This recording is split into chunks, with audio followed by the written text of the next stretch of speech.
Everybody look at this or listen to this. David Silver is back with Mindrolling, the original Mind Roller. David, Good day. good day. Yeah, people like they wait for your monthly or bi-monthly, whatever it is happens to be, podcast. They In the absolutely Raghu, in the big league of hyperbole, that that is really the toppermost of the poppermost.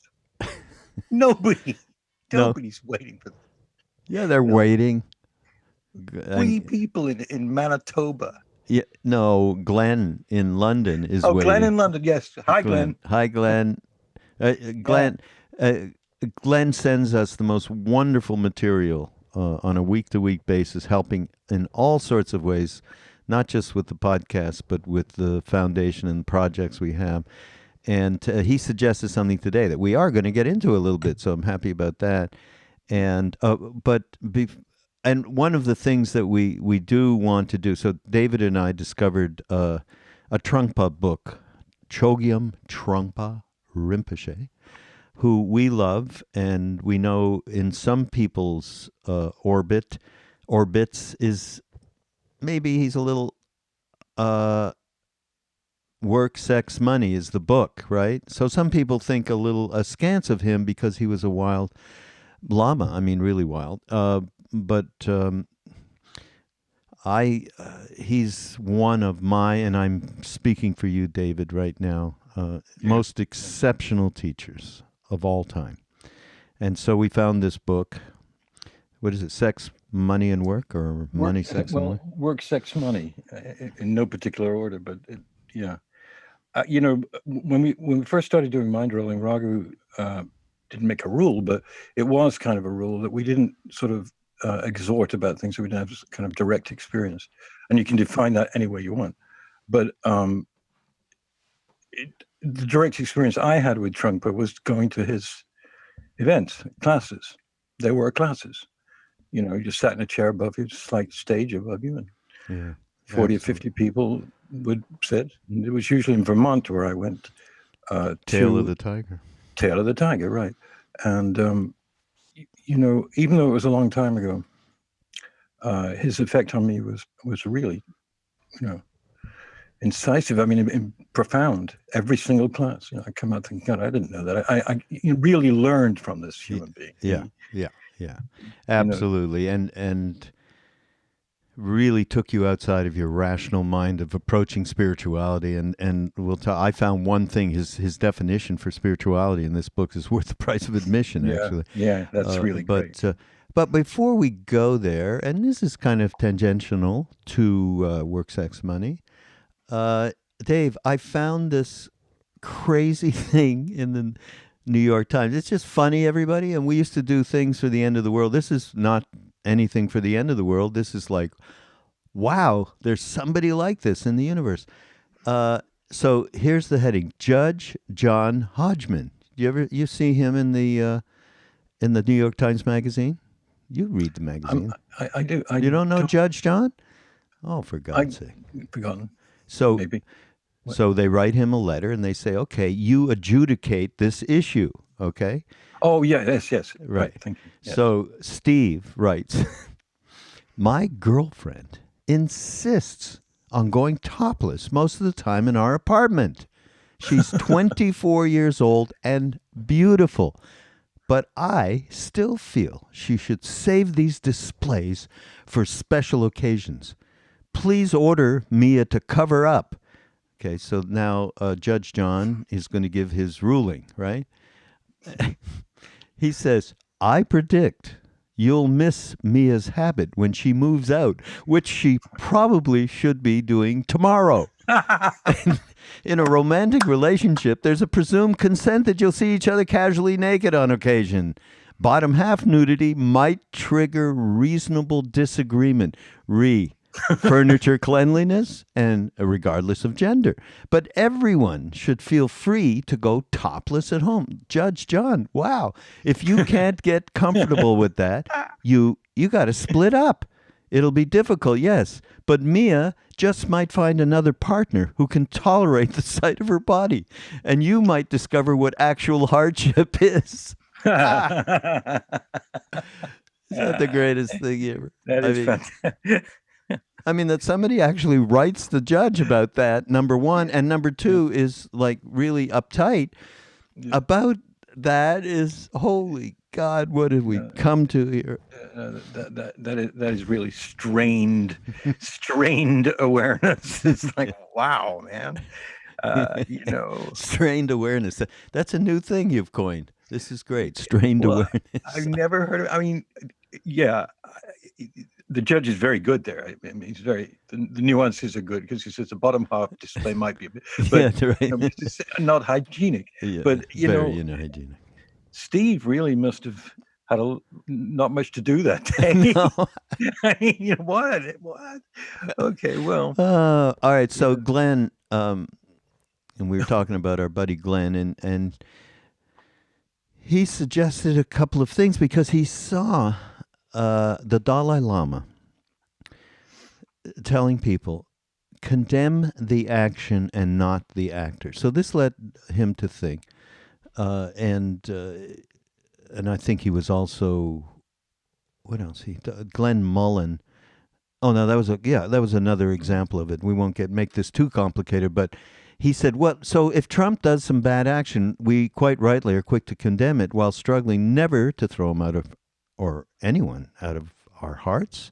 Maybe throwing him out quickly and struggling to take him back in it sounds like it might be more realistic. But if he does something good, are we quick or slow to praise him? Like he pardoned Jack Johnson." And he has done something which supports the Tibetans politically, which, those of us that are involved with consciousness are so behind the Tibetan cause. So that would oh, wow, he did that. And or do we distrust him and his nefarious intentions and endgame so we can't ever allow him any credit? The results don't justify the intentions. And then he goes on, and just this one last thing. It's a very, very well-known Tibetan Lama from the past, Jigme Lingpa. I believe he's not with us. Counseled, it could be, I don't know. Counseled that if the intention is good, the fruit of the action will be good. And this is around karma. This is actually the most important part of anything that we're talking about right here. If the intention is good, the fruit of the action will be good. But if the intention is negative, then the result will be negative, no matter how beneficial the outward action may appear. So I mentioned this to David the other day. He was written to as well, but he hadn't seen it. And what was your reaction? Well, my reaction was, of course he's got an ulterior motive, but because he hates China. And this is a direct punch in the face of China. But it's complicated because, one president didn't meet with His Holiness. What was it, Obama? I know George W. met with him. Yeah. And I believe others have. And this is actually much more important than meeting with him because he's actually made it so that Tibetans are not further oppressed by the Chinese machine. So it's a good action by Trump. I said to someone yesterday that the fact that Trump has promised and succeeded in cutting off all aid to Pakistan. Now, why is that a good thing? Because the money seems to be going to basically Al-Qaeda, ISIS, people who have infiltrated the Pakistani government. And that's where it goes. It doesn't go to the people. So when Trump cut that off, those are the kind of executive actions that you can disagree with, but he's got every right to do that. And why did he do it? Because he said Pakistan was a festering ground for anti-American terrorism. And that seems to be true, from what I gather. Maybe not Pakistan, but Baluchistan and all those stands between Pakistan and Afghanistan. The stands between Af and Pak. So, Glenn, is pointing this out, I think correctly, is, if he does something good, is it good no matter what? I'm really divided about this because I don't want this guy to succeed. Because if he continues to succeed in little discrete matters like that, he's going to be reelected. and we're going to be basically screwed. Yeah. So, then you say, well, do you want him to fail and therefore the country and et cetera to fail? I don't think the country is Donald Trump. The country is 300 and God knows how many million people who, have their lives. Will he affected badly if he's elected again? Yes. If he gets a second run at this and he's got no fear of not being reelected, he will do draconian things. We know that. It's a difficult problem. It's not easily solvable. You can't live in a perpetual state of hatred and anger. And I'm not one to speak about this because I've been completely, negative about Trump since he was on that escalator coming down the gold escalator when he announced his candidacy. By the time he got to the bottom of the escalator, I was already in a rage. How could this fucking moron even think about this? I'm a New Yorker. I know about Donald Trump. People in Louisiana know nothing about him. That's what enrages me, that those of us that live in this fair city know that he's a crook. So, that's it. Crook. He's a crook. I know people who worked for him who weren't paid. Yeah. So it's difficult. It's difficult. It's difficult to. Can I say what you said though? This isn't what you said when I mentioned this thing to you. I've grown. I've matured since then. I gotta tell Give me a break. Come on. All right. What did I say? You said, "Are you kidding? Screw Trump and screw it all. I can't go on anymore pretending and putting a picture of him on my puja like Ram Dass. I'm not doing that. I've had enough." That's kind of what it was like. This is why people are scared of you, Raghu, because you've got a good memory. Well, I was in that mood that day, I'm in a slightly better mood today. But I am tired of people honestly making excuses and normalizing his sort of. No, well, there's it's not the actions. It's Ram Dass's thing. There's a soul there, no matter what, and to leave that part out is crushing to one's own soul. Now, but I'm with you all the way. I haven't the hardest time getting anywhere near that. So I'm totally with you. I wanted to say I could have said the same thing.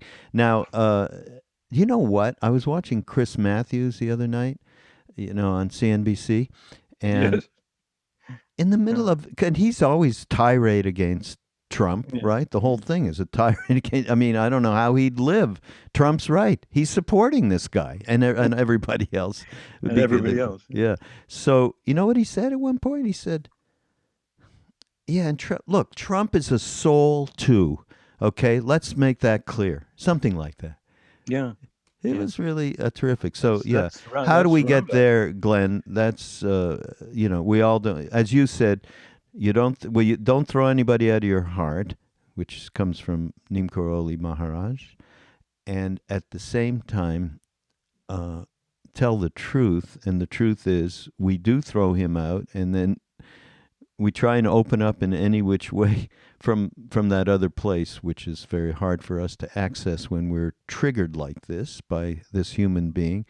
And particularly, and by the way, people, this has nothing to do, because we get occasional letters, David.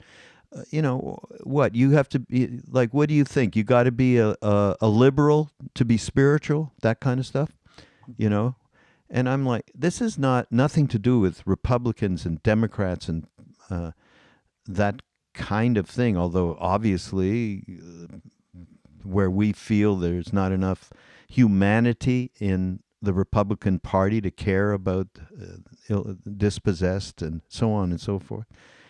But, at the same time, we really got to look at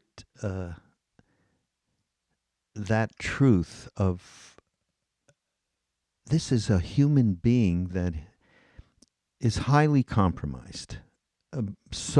We talk about how do we get rid of our self-involvement, our self-cherishing. We're all doing what he is accused of doing, the extreme narcissism. We are all narcissists. And, it's the movie of me that we talked about a couple of podcasts ago or whatever. And, so I guess to me, the only way to find a way in to all of this is to look at your own narcissism and go, okay, I'm human.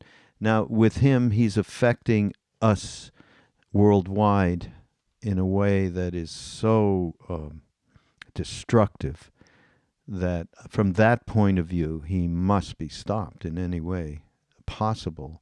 And not just him. There are other people around that, Oh, like if he wasn't there and this Vice Pence got in now, all of a sudden, nothing would change that way.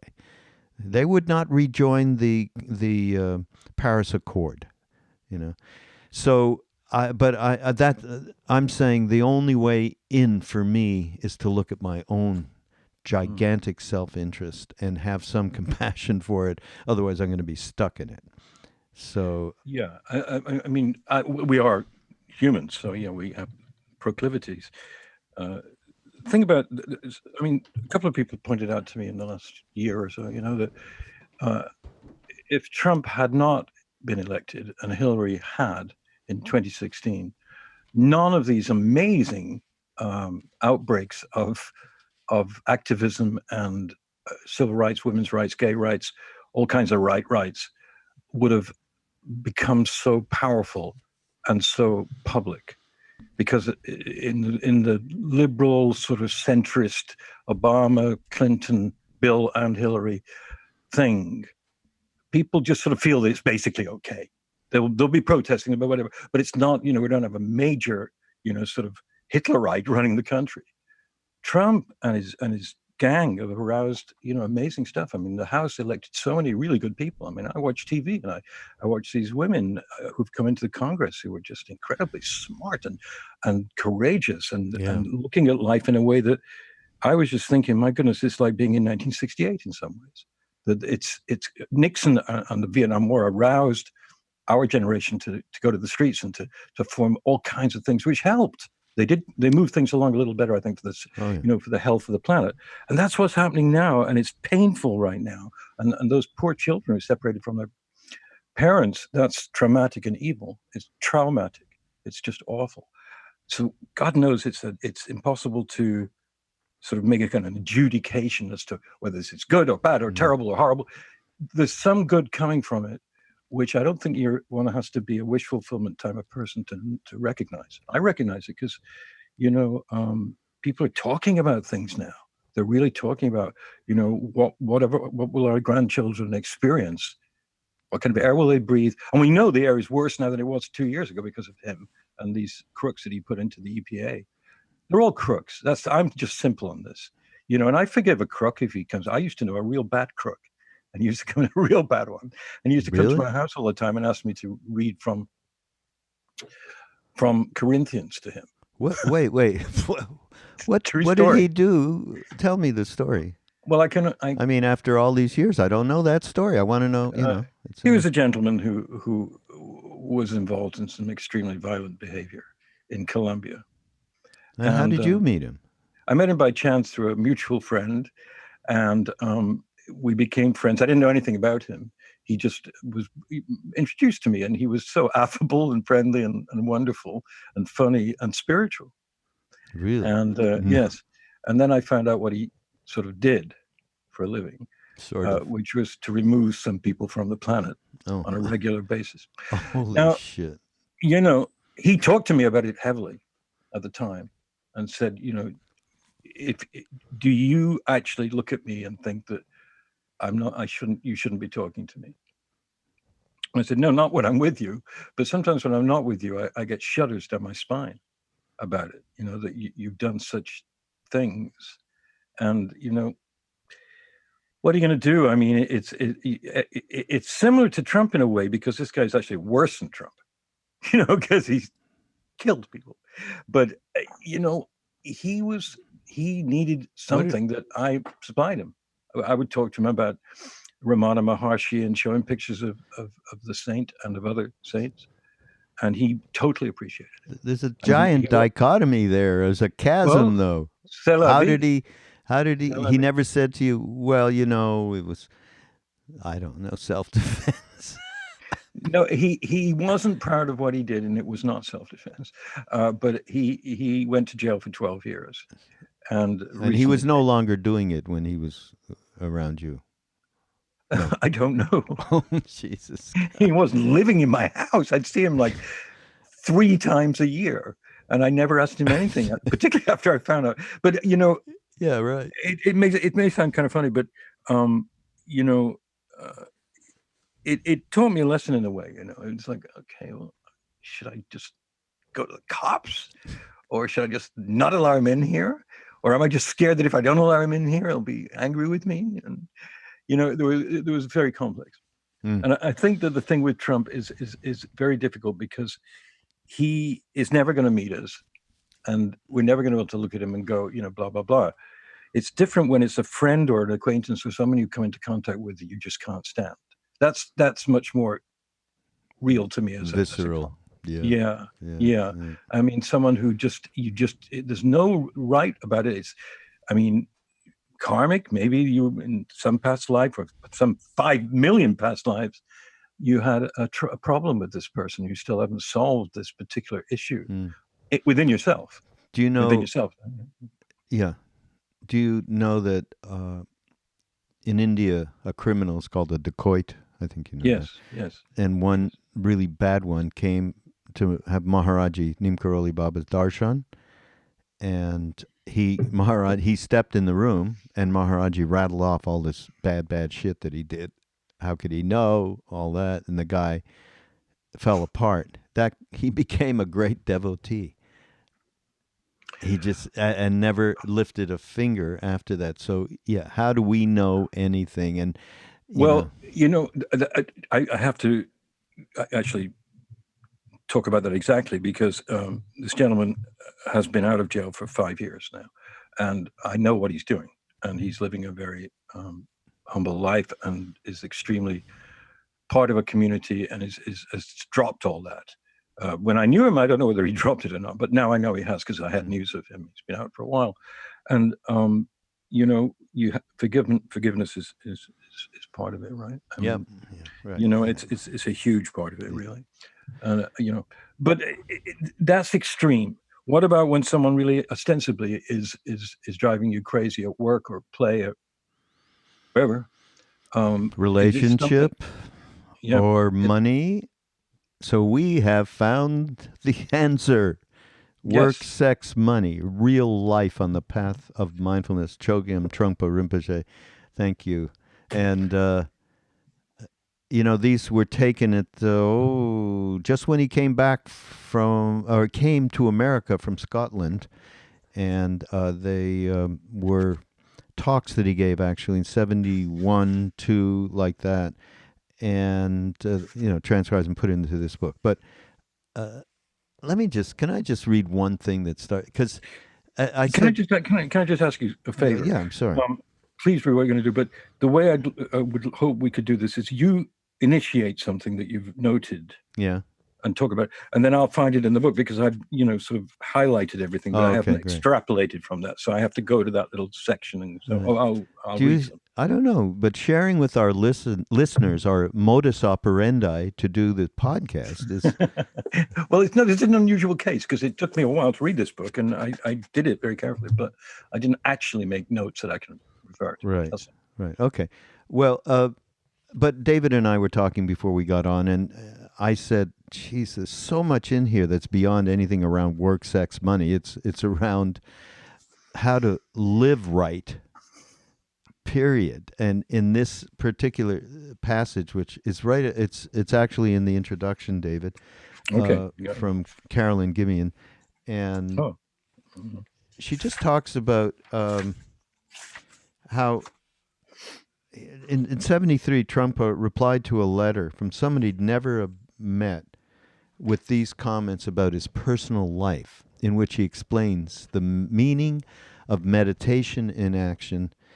And he basically puts it in one paragraph, a perspective from which to engage your life where there is not there's not spirituality, and then there's work, there's money, there's relationships and all of that. He comes at it from the most unique and makes it simple in a way. And here's what he himself said. With regard with regard to your inquiry about my lifestyle. Now, for those of you who don't know, he had a rather unorthodox lifestyle. I mean, I consider that he truly was a free being. In my meetings with him and being around him, and at the same time, his incarnation was in some kind of process. He's still processing, perhaps. I wouldn't know, but this is what but he says that here. That's why this is so incredible. Okay. With regard to your inquiry about my lifestyle, you must understand that I regard myself as an ordinary person. I am a householder who makes mortgage payments. I have a wife and 3 children whom I support. At the same time, my relationship with the teachings is inseparable from my whole being. I do not try to rise above the world. My vocation is working with the world. There is a fundamental idea which refuses to divide things into this or that, sacred or profane, right or wrong. That is why I write and speak of meditation in action. It's much easier to appear holy than to be sane. The greatest thing in the whole book is that the idea is to separate spirituality from spiritual materialism. This requires a practice and some courage. I mean, that's just fantastic, really. It is. I'd rather be sane than holy, Anyhow, wonderful thing. The whole book. You're right. That the book revolves around that. What you just read. That he was. I mean, when I encountered him, I never spoke to him actually. I never anything like spoke to him. I was in my late 20s and I just sat there and was quiet, and all kinds of things would happen, like energy blasts from him and from people there.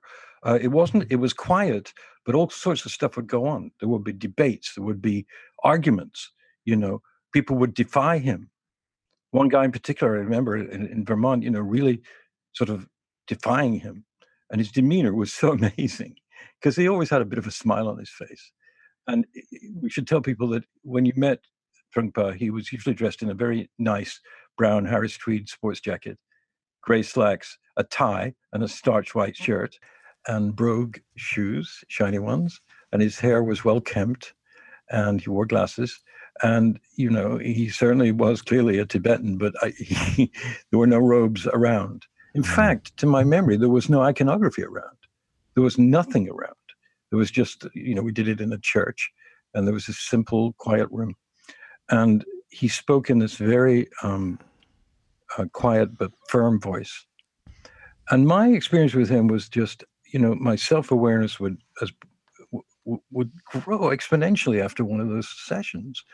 I know a lot of people don't accept Trungpa for all kinds of reasons, which I'm not really that acquainted with, but I don't really much care about that because I know my direct experience, to get back to that, of him was one of leaps and bounds.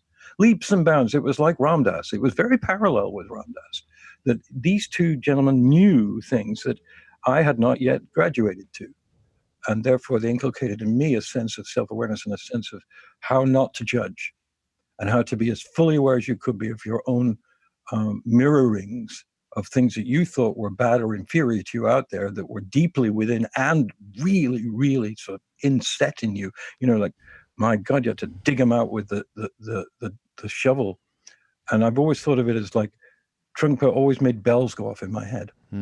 Still do, whereby, I'd be saying something or judging something and then realizing, bing, ding. And Trungpa at one point had gone, be very careful that you think that person is worse than you for whatever reasons. Maybe you have 2 degrees. Maybe you have a Jaguar. Maybe you have a house with 7 bedrooms. Are you better? Think about it. You're just judging this person. And it would just happen like that, like incredibly useful. And this book is like that. I actually could go randomly in here and find things pretty much anywhere. I know, that's what I said. I was pulling stuff, and then I kept, well, geez, I can't mark every damn page with something I was interested in everything. Well, It's I mean, really here's great. here's a random one on page 74. Hmm. When we say that spirituality has to be aimless, this is saying that spirituality is recognizing that unlimited energy. From that, you begin to develop a clear and precise understanding of nowness. Now is everything. Whatever you do in this very moment is everything. It's the past, it's the future, it's now. So you develop tremendous confidence that what you are doing is true and honest and absolutely realistic. And that Mm. Yeah, gets back to what you were saying, Raghu, about I'd rather be sane yeah, than holy. holy. Realism is his thing that, Yeah. and it's so interesting because people think that Buddhism, who don't know, is very, very airy-fairy and very based on visualization and knowing Okay, intricate. you can't talk about Buddhism saying airy fairy. Okay, Hinduism is airy fairy. Is what they say. Well, no, I don't totally agree with that because I mean, if you read various, you'll come across all this stuff about, deities, and the normal non-knowledgeable person about these paths would say that's just fairy tales. What are you talking about? Tell me about how to not beat my child, Oh, or do something. Jesus, Dave. No, really, I need practical stuff, so that I go to Buddhism. It could be I your don't go. wife or your husband. Okay, leave children out of this. Okay. Well, people, for I centuries, know. millennia, That's people would give their clout on the top of the head to the kid that was getting out of hand. And that's not good, but it's by no means unusual. Hey, Right? here's something. This repeats what you just said. Every move we make on the physical level has spiritual significance. That may sound airy fairy. You just said that, but it is so. When I speak about spirituality here, I am not referring to anything pious or religious. Here, spirituality means the truth, the isness of the natural facts of life. The isness of the natural facts. See, this is, I think, why both of us love him so much, because he gets it down to the most practical application possible and mental view or perspective, philosophically, emotionally, heart, everything, just from the isness, the reality of truth. And that's all he's after. He doesn't care from nothing else. I mean, it's just, and then so he says, so the work in our relationship with work are that's on page 48. This sounds like we're all right. Now turn to your hymnal, Well, it's the only page way. 40. We should sing some songs. Well, Well, they'll have to be Jewish, I guess. I was going to say Christian. So work and our relationship with work are based both on our state of mind and on how we relate to the earth. Meditative awareness is very important to this. We can describe meditation in terms of taking a leap. Have you ever heard of any teacher ever describing meditation in terms of taking a leap? Taking a leap means experiencing the openness of space. You can take this kind of meditative leap while you are working. Okay? Let's try and digest that. What does that say to you? Well, a little further down in that paragraph, he says, you don't have to try to hold on to this or try to bring it about deliberately. Just the pure acknowledgement of that state is enough. Acknowledge the vast energy of openness, just flash on it. Just acknowledge it, flash on it for a second. And those two are tied in because he's saying, if you just allow yourself this and don't get, weird with yourself if you can't achieve it at any given time, but when it comes, take that glimpse. And then all of the spiritual materialism and the dogma and the guilt about not knowing all the sutras and all of this will not be that relevant. So, Because so he's saying flash on it for a second, yeah. and then it'll get more. There'll be more glimpses. And he says, ignore it after that. Okay, yes, which yes. is very important. But what are we talking about? Vast energy of openness. What are we talking about? Well, it's okay, when you go to the Scottish Highlands, or you go to the Grand Canyon, or you go to the Alps, or somewhere, or the Himalayas, and you stand alone and you see this vast thing in front of you, you are actually that. And on the physical level, you're seeing maybe hundreds of miles of Earth, not just, your TV.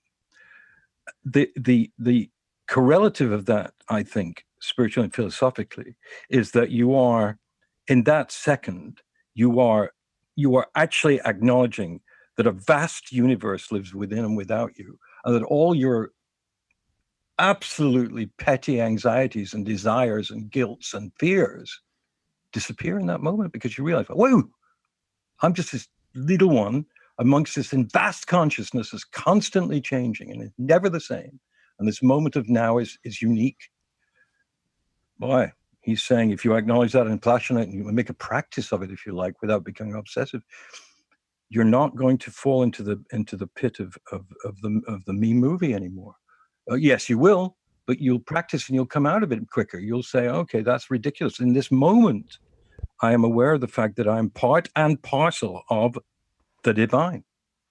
And to go around saying that, well, that's another matter. I don't do that myself, because when you say that to people, they think you're either sort of becoming didactic and so on, or you're mad, or you're mad, completely mad. David, you're sitting here in a car on your way to see, the New York Rangers. I mean, that's what you're really doing. Yeah.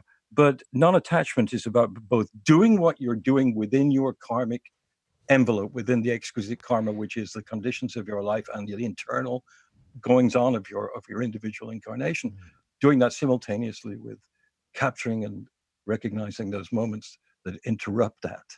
And suddenly, my goodness, oh my God, I was really worried about that particular thing, and now I realize it's just empty space.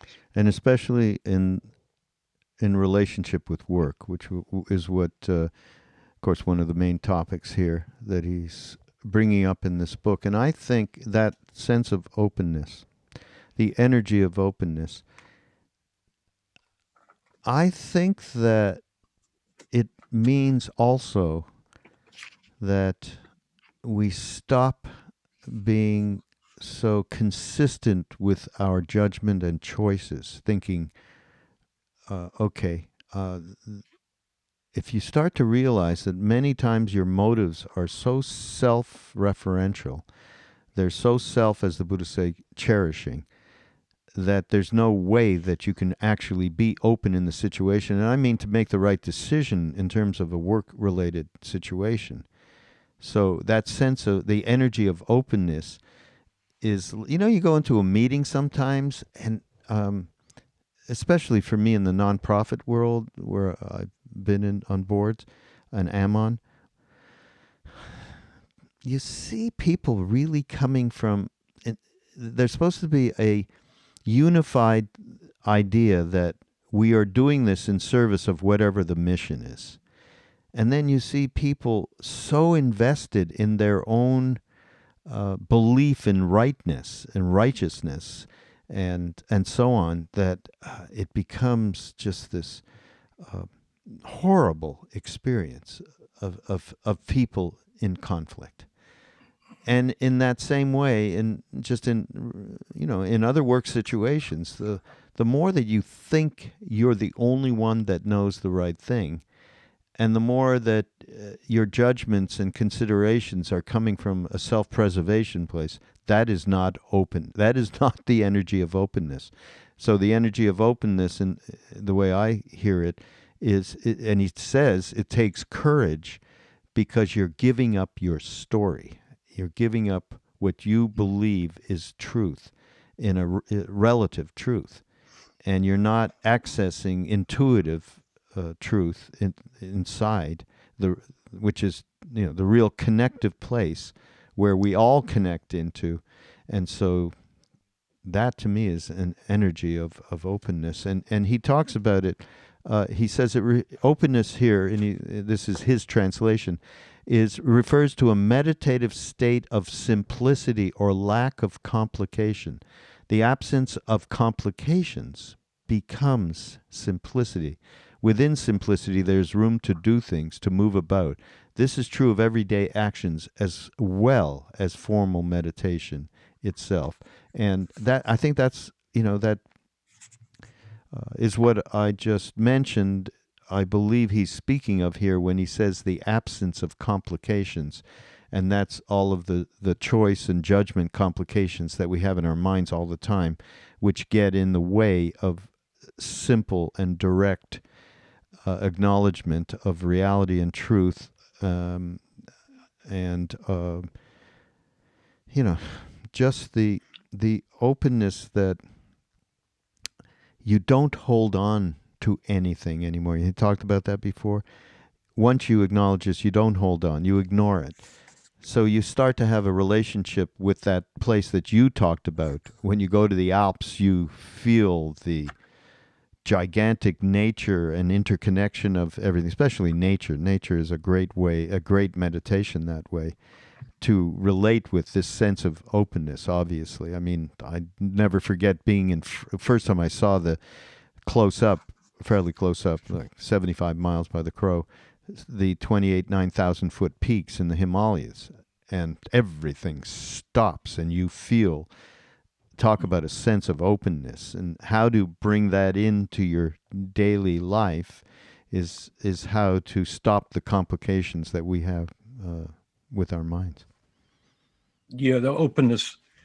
Also, he talks about that, very in a very down to earth way about the way we work together, and in jobs and projects, and even regular jobs that people last for 50 years or something. But any kind of project that you're working with other people, and he talks about the fact that if you're not open, no matter who you are, you can be the CEO of CEOs, to all the other people in the room who are human and involved in the same project to get the thing done. I found this very much in the film world. Sometimes there's someone in the room who absolutely will not relent. And again, that requires discrimination, because sometimes they are right and you're wrong. And you have to go, okay, he's being or she's being arrogant, but I realize now that this is true. Yeah. I came into this meeting thinking one thing. Now this person's convinced me of something. But he's not really talking about that. He's talking about the people can be very, very, very insensitive to other people's being in the room. And if you believe in interconnectedness, then you're hurting yourself tremendously too. So, I found some passage somewhere. He says, if no real sanity is expressed and preserved in the working situation, then the notion of genuine hierarchy or any respect for authority falls apart together immediately. In other words, once you start, even more, he talks on the same page, which I'll quickly go to, falling back into habitual patterns of this kind creates a problem for everyone in the office. Even if there's a lot of prosperity and working capital, if the staff members don't feel enough trust, they will also express the boss's insanity. You begin to find that the entire business establishment goes berserk, and he uses that word, during working hours. In the evening, when you go home, you might take a shower, change your clothes, go out to eat in some civilized place. You might go to a party, or you might give a talk to some group, or you might have to meet with one of your clients, or even a meditation student. In any case, you try to change your mask. That whole setup becomes ludicrous, he says, because it's kind of a schizophrenia of kinds. It's like you put on this mask to go in and you treat people not the way you want to be treated yourself, and certainly probably not the way you treat your family. So, he's saying that work is a microcosm of one's own relation to all the rest of sentient beings. And that, you can't really, you can't be a bastard at the workplace. It's a little bit different for like Winston Churchill or something, who was trying to beat a little thing called the Nazis. I don't think he was that patient with people, because he was fighting a war where every second counted to beat these demons from hell. I think you have to make exceptions for certain things. That he knew what to do. Obviously, they would have lost the war if Churchill's leadership had not put them in a certain place. I mean, it's a strange analogy because it's war and everything. But in general, 99% of the cases that I've been in film meetings, for instance, I've been guilty of it. Going, I know what to do. I've made my notes. I'm going to go, and then I'm going to tell everybody what we're going to do. And then one person will say, but David, are you sure that you can shoot all that in one day? You're doing like 14 different scenes. And behind that, in parentheses, is, are you fucking crazy, David? You're not going to be able to do that. What's the matter with you? I mean, are you drunk? And they won't say that, but that's the implication. And 9 times out of 10, they're right, in my experience. If someone really believes it and has the guts to talk to the, so-called authority or authoritarian figure in the room and say, I don't think that's right, man. I don't think you're going to be able to do that. And you've got to be open to the fact you could be completely wrong and full of yourself. Yeah. I think that's part of what he's saying. Yeah. Really. Yeah, absolutely. What do you have around sex, by the way? What? Sex. Sorry? I missed you. Sex. Well, sex. Yeah, well, I like. It's a good thing. He's good on sex. I mean, he talks about the fact that you can't. What does he say? Really, you tell me. You're a bigger expert on this than I am. Oh yeah, right. Well, he talks about really celibacy.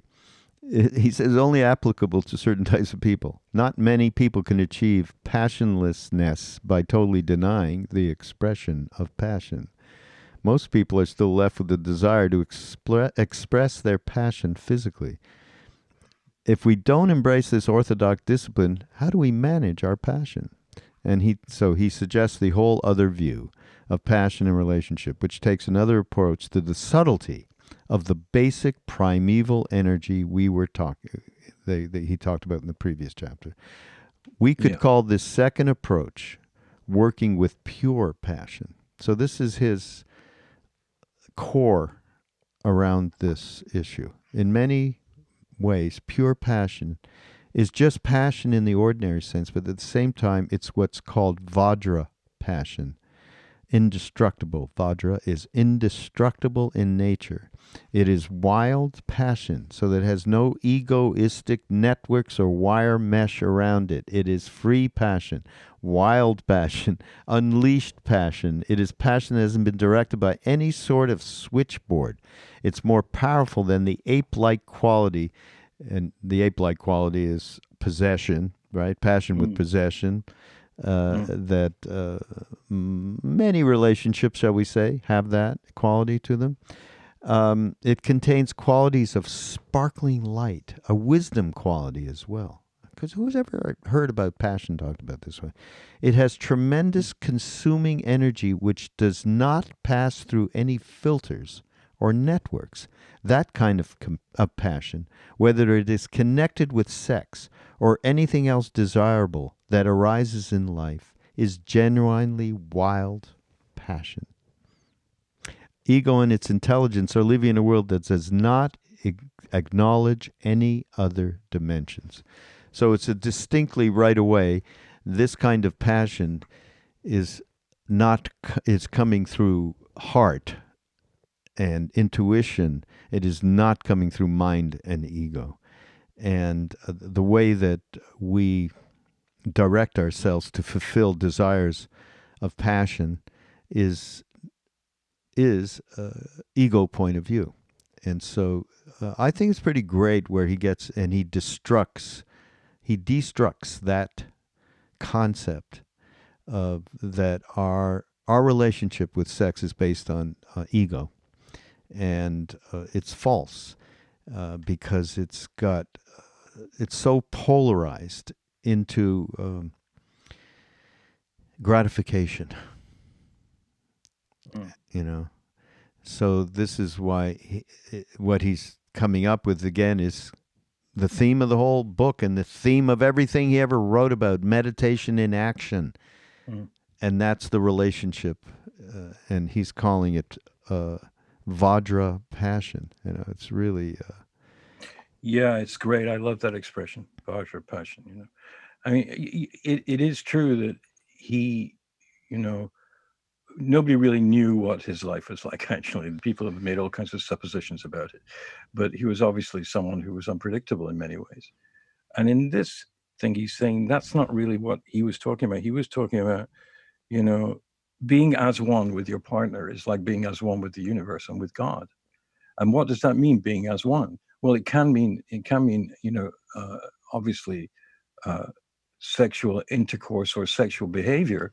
But he's also saying that passion can be transmuted and transformed into a tremendous sensitivity, like an overwhelming sensitivity to the oneness between you. and that you won't upset that by suddenly throwing in some ego dream or possessive, not passion, but obsession. I mean, he was a human being, and I'm sure he went through stages about this because he was not celibate, and he was living in America, and he was living at a time when people were, talking about free love and the destruction of the marriage setup. And he talked about that a lot in his classes. Yeah. And he talks about it here. He does. He talks about it. He says, you just can't be irresponsible about this. It's not, he wasn't that into the hippie thing. He really wasn't. He loved the idea of liberation and togetherness, but he also thought it was lazy and irresponsible. He talks about it many times in the book, both sexuality and in terms of work as both parallels to all of your life and all of your experience and all of your behavior with other people and other creatures. So I think he was really, just talking about oneness. I mean, we have to probably, because there are many people who do not know anything about Chogyam Trungpa Rinpoche. Right. He absolutely engaged in extramarital activities on a regular basis. He was but upfront about it. There was nothing hidden like you hear about all these gurus, and finally the news comes out. Nothing like that. That was in the moment. Everybody knew everything. And so he wasn't hiding anything, but still, of course, especially in this age of Me Too, being a teacher, the people can look askance at that, and that's fair. I have no idea. I again say my own meeting with him, I felt he was free of that kind. If he had attachments, they were way more subtle than anything I could detect.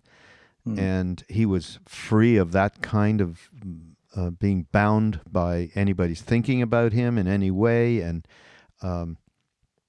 I think he was in tune with the universal one, whichever thing you want to, Buddha mind, whatever you want to call the damn thing, he was in tune, and I don't believe that he could hurt anybody. He could only help people in the through the teaching of the every moment that he was living, and that's my belief. Other people have other beliefs about him. I mean, we got shit mail a long time ago, Dave, when you and I talked about Trungpa. I lead people. Ram Dass used to get a lot of shit about this because he spent a lot of time with Trungpa, and in the early days, in the early 70s, and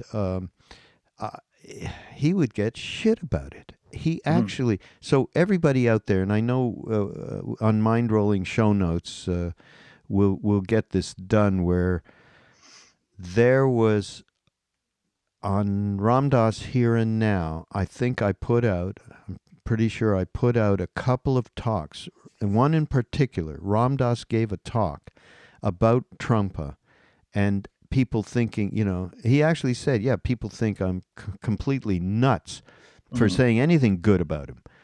And let me tell you what my experience was. And he goes and he relates that. And it is the most clear view of Trungpa that I've heard anybody, especially someone like this, talk about him.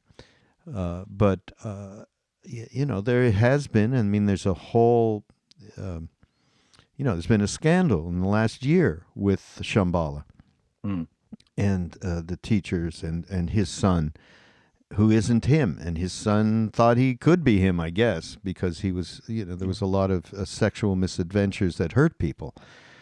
So, I mean, karma is there, and God knows. Only God knows. I have no idea. Yeah. So I just thought we had to say that. We do, and I'm glad you did.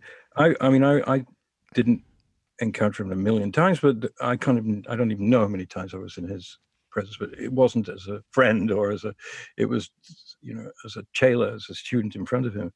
And I never suspected any of this. Now, what does that mean? It means that I got his teachings. I sometimes go up to Hastings-on-the-Hudson to the Westchester Buddhist Center. And it's a beautiful thing, in a beautiful place with terrific teachers. And for beginners, meditation beginners and others. And they have great courses and everything. They teach specifically from Trungpa's teaching. I mean, I didn't know that when I first went there. But then the second time I went there, they showed a long or 45-minute class that Trungpa gave. a video. And then I read somewhere in their literature that they were adherents and devotees, if you like, or certainly part of the lineage of Trungpa Rinpoche. And they're great. So the question is, his teaching is remarkable. No one can deny that. But it's like saying, okay, I really love, Led Zeppelin, but I really, they were not nice people. Okay, so don't buy the records, or buy the records and don't pay any attention to the fact that whatever they were making a certain kind of music which did something for you. The teaching of Trungpa did a lot for me, and all that other stuff about, I'm not ever going to justify it or say it's right or wrong, but the teaching is right. So you can say, well, he's a hypocrite. Who the fuck cares? He's dead. I mean, All right, wait a minute now. No, I don't. I'm stick to this. I love. Well, first of all, I love Roman Polanski's films. He Genius. ain't dead, okay? Wherever he is now. In terms of deathlessness, he's reincarnated. I don't know. Is there a tulku for Trungpa Rinpoche? That's an interesting thought. I don't know. As far as I know. No, but I mean, it's not like he's here and we're going to have trials and Right. he's not running for office and it's he never denied that he did this, and his teachings are as pure as driven snow. I don't know. I have to differ. I think that if I had not met him and experienced him that way, getting gut, total intuitive gut thing with him. Yeah, which I got. Yeah. I don't know if I would have if I could take the teachings quite the way that I have for all these years. I don't know.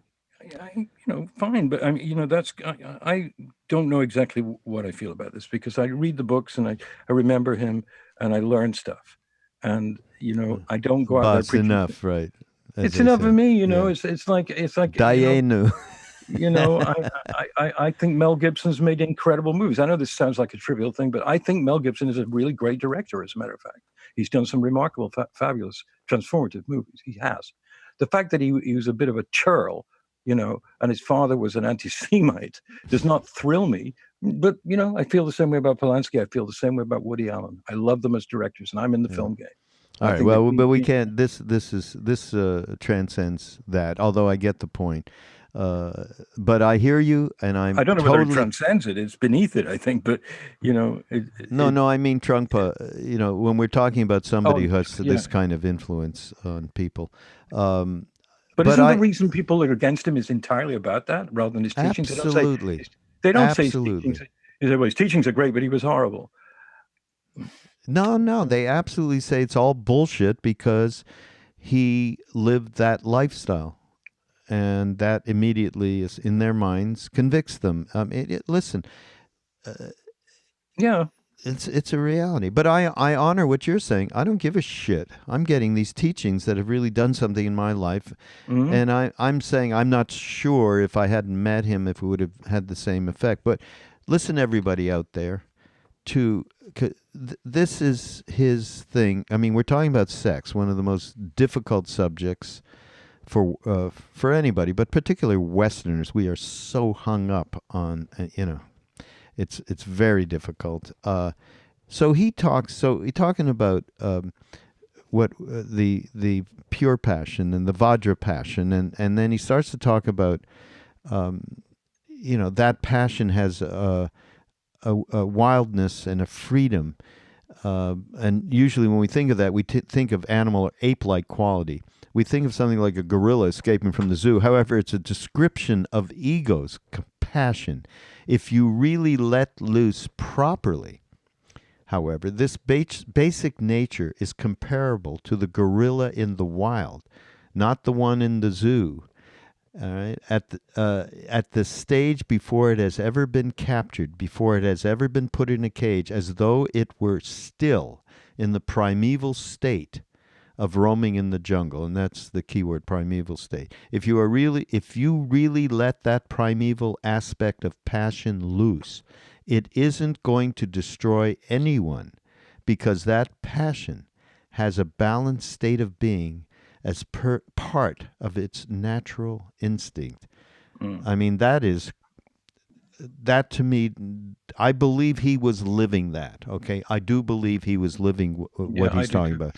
If our approach to sex, he says, or anything else in our life is connected with that primeval quality, we find there's a possibility of wonderful, skillful communication. At the Mm. beginning of such communication, we wouldn't feel self-conscious as we do with the neurotic, ego-oriented approach. If at first, at the very starting point, you are completely natural and open, then in the process that follows, you won't feel any self conscious inhibition. In that case, you'll find that your process of communicative meeting and seeing the qualities of your partner is quite extraordinary. And I think, would you agree that all of us at one point in our lives have had that experience of primordial passion, free Vajra passion, and you're not in your mind and you're not in Mm. any kind of polarized judging, you are in the Tao. I Yeah, think we've all had that. So he's extending that to a practice, meditation in action, of actually, once you become aware of that, it's like the whole thing about openness, space. Once you become aware of it, you ignore it. You're not thinking about it. But once you are, so then it does its own. It has its mm. own propulsion. That passion. I think it's beautifully said. Yeah, and I think he suggests that you get better at it, which is why it's a practice. Yeah. That once you start kind of stopping I mean, His Holiness has written quite a bit about the possessive nature of romantic love, and that he believes that much of it is the idea of mirroring yourself and possessing something which you approve of and which you're attracted to, but if it doesn't have that Vajra passion, it will wear off. And then jealousy and various forms of mania creep in, and then marriages become difficult, and then they can resolve themselves if they're honest about it and want to resolve it. And that makes sense to me. I mean, in other words, when I was a young dude, I didn't think that way. I thought, okay, I fell in love. This is it. I mean, it's great. We'll stick together, and I'll never want anything else. As I grew older, I understood that that was not a permanent condition necessarily, and that as you became more involved with someone, it did not have Vajra passion. It had lust, or it had obsession or jealousy, Yeah. and possessiveness mainly. Yeah. Because he talks about it too. He says, Yeah. possessiveness is not, he's talking about a sane attitude towards a real need, Yeah. a need to have either a sexual experience with someone or a parallel to sexual experience, which could be enormous empathy and love streaming out of two people. That is it hardly needs words. Yeah. And it may not need any physical connection. Yeah. And He just talks about that beautifully. yeah. I think. And how that reinforces the connectivity that at our deepest level we do have. My favorite part of the book actually is the last part, which is the money part. I really liked it. It really meant a lot to me about the use of money and the way people can use it marvelously. And also, it is nothing but a real great entry into balance in your life or complete imbalance. And he talks about it in terms of imperialism, not political, but that people want to build empires and have people admire them, and it gets bigger and bigger, and it's never satisfied. And there's this huge maw that you have that has to be fed all the time, more and more and more, to become, someone competing with a Jeff Bezos, or not even just someone you know. And he says that is not necessary in the use of money. Money can be a wonderful, amazing, symbolic tool. He calls it, he's great about this. regarding money, as mother's milk. Yeah, right. Right. Well, all the way. We don't have enough time. We could. This is hours. I mean, this book has so much stuff in it. The last chapter, It does. though. I mean, just for anybody. Of course, we're going to have a link. You can get the book. You can get the book from Amazon, but we'll have a link so you don't have to think about anything. And the very last chapter, I believe, is karma, and that I have. I'm working on a course, Dave. I don't know if I told you this around for Be Here Now Network around getting real and the wisdom of karma.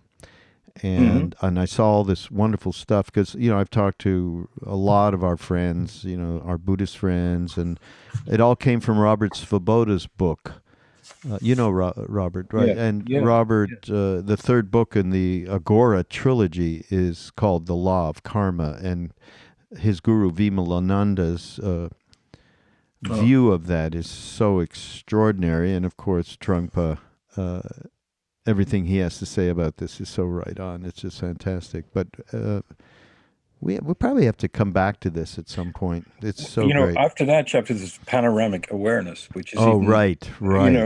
He says, meditation in action is just as important as sitting meditation. Therefore, the panoramic awareness that you strive for, or not strive for, that you occasionally encounter because of your practice, is just that.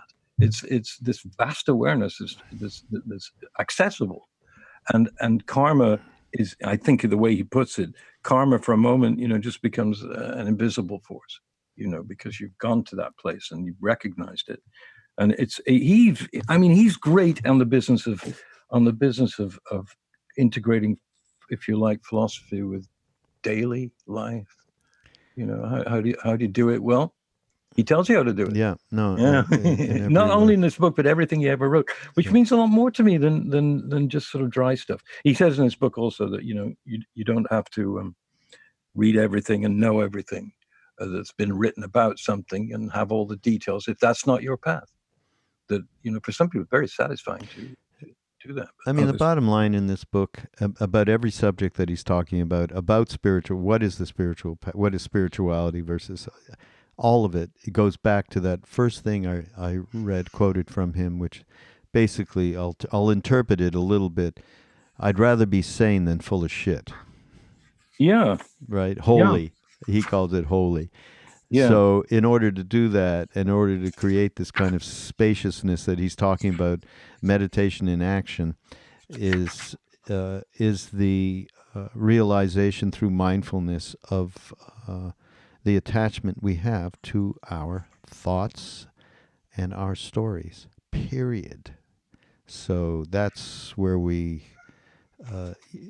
his teachings are really visceral in that way, to cut through. He's got another great book called Cutting Through Spiritual Materialism, everybody. Well, we got to go. I got to go. I got to watch. I want to watch the Lakers, okay? Enough of this. Better than watching me. I'm not going to watch the Lakers, but I may actually, believe it or not, go and find that other book he did about just meditations in the title. Meditation everything he ever wrote. Is that the name of the book? Little Shambhala book. I highly recommend to people those little Shambhala. The little. They're big as your hand. Yeah. And they're just fun. Some of them are thick, by the way. They're not all little thin. Recommend those. Yeah. They're just great. You carry them nowadays, of course, you can have it right on your phone. So but they're cute. They're nice. So cute. They're nice. And the phone, screw the phone. Yeah. I'm sick of reading things on the phone. Yeah. I like books again, books. Yeah, that's happening too. Well, thank you for hanging out with me. It's great. I like it. Are we done? I mean, there's other things to talk about. Like we can. Yeah, no, the sponsor this won't allow us more than the really? allotted time. So, are you serious? No, I want to watch the Lakers. Okay, I told you. That's why we did it earlier. See, okay? I believed you. I there's the sponsors. Trungpa, wherever you are, you just saw a great example of, deception. No, misknowing. It's really. No, you were honest. You were honest about it. You were honest about it. And then you went back, but because I tested you. Yeah. All right. Well, thank you for having me on this great institution. No, this I feel this is you mindful. Mindrolling. Mindrolling. Somebody's just started a podcast called Mind.com or something. Really? So let's sue them. And sue them, and then there'll be another one called Rolling. Yeah. Oh God. Thank you for listening or watching, everybody, and keep in touch with the Be Here Now Network and with Heart Mind. I'm doing a promotion for you because it's appropriate. That's fantastic. Yeah. Everything around the. We have a big Heart Mind announcement coming up, by the way. Oh yeah. Yeah. We're gonna. Well, we couldn't afford to get it as an Android download. Really? And right. I remember that. Yeah. Right. And we finally did. And now we're just in the final testing stages. And maybe some of you, because you get on our mailing list, you guys. Go to Be Here Now Network, and you get I think a nice Sharon meditation when you sign up, Sharon Salzberg. So yeah, get on the mailing list. And by the way, would you please go up to iTunes and put some reviews in, all that kind of stuff I never even think of. I don't know. I'm thinking of it right now because it'll help with the profile of Mindrolling. Yeah. Yeah, it does help. I mean, I just did a review of a candy for Amazon because I know the owner of the candy factory. It's wholesome, very good candies. And they were candy. Well, no. Amazon's weird. They put as the first thing on it, you'll see the Lakers, don't worry. On the very first thing, they put a 1 star for these candies and said they were soft and stale. I had them and they were great. And I know the owner of the company. So I wrote. Okay, what's the name? Who are they? What's the name? It's Glitterati, they're called. Glitterati. What kind of candy? They're hard candies. I mean, they're like little tiny jewels. They're very, very small. And they come in big bags of like 500 of them. They're not that expensive. And if you read them, there's no GMO, there's nothing like that. But do they satisfy the gratification for sugar? But it's a tiny bit of sugar. So, what I'm saying is go to Heart Mind on your phone. I mean, I just said screw phones. It's so ridiculous. I use it on my phone. Because, there you are on some form of transportation or waiting for somebody and you got half an hour each and they didn't have. Check your phone and look at that. And somehow or other, there will be transformation. Yeah. And we're putting a lot of more meditations. We're going to have an exclusive, David, meditation, which Justin Beretta of Glitch Mob, who already did one meditation with Ram Dass. He did another using a meditation of Ram Dass's and put this incredible music behind it. And it's going to be available exclusively on the Heart Mind app. So everybody sign up so we can let you know when that app is going to come out as an Android and also have all these new features. Boy, this is terrific. You got us to do a whole commercial around the app thing. That's wonderful. Thank you, Dave. All right. We'll see everybody on Mindrolling on Be Here Now Network next week.